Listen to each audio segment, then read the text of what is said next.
बात राजनीतिक गलियारों की। एक तरफ जहां दिन भर राजनीति के गलियारों में रंगों का खुमार देखने को मिला, तो वहीं दूसरी तरफ कुछ ऐसी पार्टियां हैं जिनके रंग आज फीके रहे। अरविंद केजरीवाल ईडी की गिरफ्त में हैं। दिल्ली की नई शराब नीति घोटाले के जाल में केजरीवाल के फंसने के बाद आम आदमी पार्टी की चुनौतियां कम होने का नाम नहीं ले रही हैं। सबसे बड़ा संकट मौजूदा वक्त में आपके सामने मंडरा रहा है। केजरीवाल ईडी की गिरफ्त में उन्होंने एक संदेशा भिजवाकर अपनी पत्नी सुनीता केजरीवाल से वैसे ही पढ़वा दिया जिस अंदाज में वो खुद पढ़ते हैं, जिसके बाद सवाल पूछे जाने लगे कि क्या दिल्ली के मुख्यमंत्री अरविंद केजरीवाल अब सीएम पद की जिम्मेदारी अपनी पत्नी को देंगे। हालांकि इसको खारिज करते हुए आम आदमी पार्टी की ओर से जिस तरह के बयान सामने आ रहे हैं कि मुख्यमंत्री की पद की कुर्सी पर लगातार केजरीवाल बने रहेंगे और उनकी ओर से अब जेल के भीतर से ही ईडी की गिरफ्त में होते हुए भी दिल्ली को लेकर कामकाज भी शुरू किए जा चुके हैं। लेकिन इन सब के बीच बड़ा सवाल नैतिकता के आधार पर उठाया जा रहा है कि अरविंद केजरीवाल इस्तीफा क्यों नहीं दे रहे। सवाल कई हैं। बीजेपी आम आदमी पार्टी के बीच आरोप प्रत्यारोप का दौर जारी है, लेकिन इन सब के बीच अब राजधानी दिल्ली के रामलीला मैदान में विपक्ष की बड़ी रैली बीजेपी के खिलाफ होने वाली है, जिसके जरिए 2024 के दंगल में अपना मंगल करने की कोशिश विपक्षी दलों की ओर से की जाएगी। विरोधी दल लगातार आरोप लगा रहे हैं कि दरअसल भारतीय जनता पार्टी की सरकार एक एक करके विपक्षी दल के नेताओं को निशाने पर ले रही है। लेकिन दूसरी तरफ आपको यह भी बताते चले कि एक तरफ कुछ कांग्रेस पार्टी के नेता अरविंद केजरीवाल का पक्ष ले रहे हैं, जबकि पंजाब कांग्रेस से कई ऐसे कांग्रेसी नेता हैं जो आम आदमी पार्टी और उसकी सरकार के खिलाफ अपनी आवाज को बुलंद करते हुए चले जा रहे हैं। यानी केजरीवाल को लेकर अब कांग्रेस के भीतर भी दो अलग अलग राय निकलकर सामने आ रही है। इन सब के बीच केजरीवाल से ईडी की टीम लगातार 6 दिनों तक पूछताछ करेगी। कोर्ट ने 28 मार्च तक केजरीवाल को ईडी के रिमांड में भेजा हुआ है। वहीं उनके कार्यकर्ताओं का जगह जगह विरोध प्रदर्शन लगातार जारी है, वो मानने को तैयार नहीं है।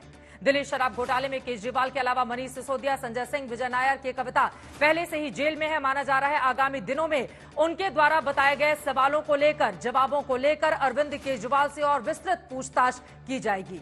ऐसे में कई सवाल आज होली के दिन खड़े हो रहे हैं। सबसे बड़ा सवाल की लोकसभा चुनाव के समय केजरीवाल के अंदर जाने से आम आदमी पार्टी को कितना नुकसान होगा। केजरीवाल के बिना आंदोलन से निकली हुई पार्टी क्या मजबूती से 2024 में मुकाबला कर पाएगी बीजेपी का, या फिर तितर बितर हो जाएगी। कई ऐसे सवाल हैं जिसको लेकर दंगल में बड़ी चर्चा होगी, लेकिन उसके पहले ये रिपोर्ट देखिए।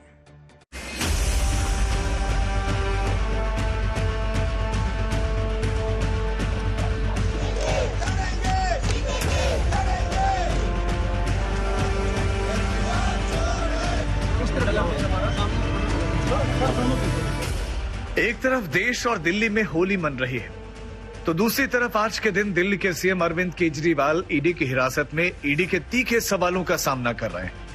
होली से एन पहले ईडी ने केजरीवाल को गिरफ्तार किया और इसके बाद हाईकोर्ट से उनको कोई राहत नहीं मिली।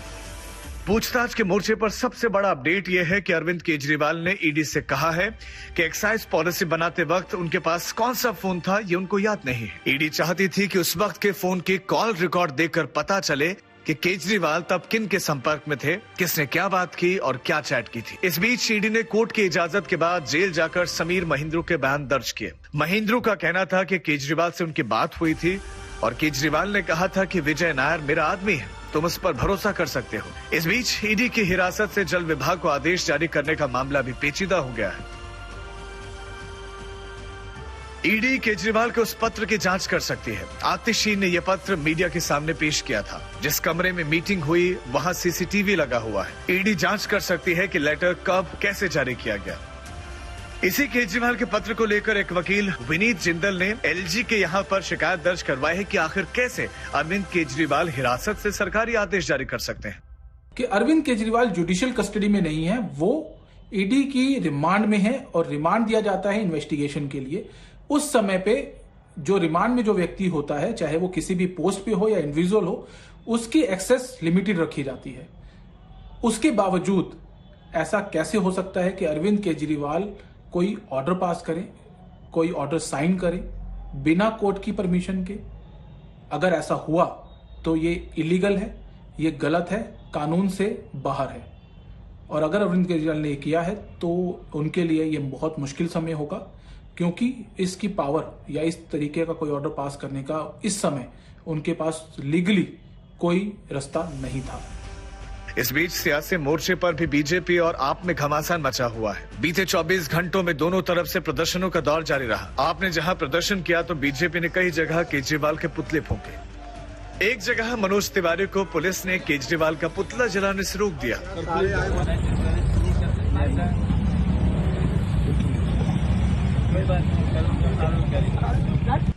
उधर विपक्ष लगातार केजरीवाल की गिरफ्तारी पर सवाल उठा रहा है।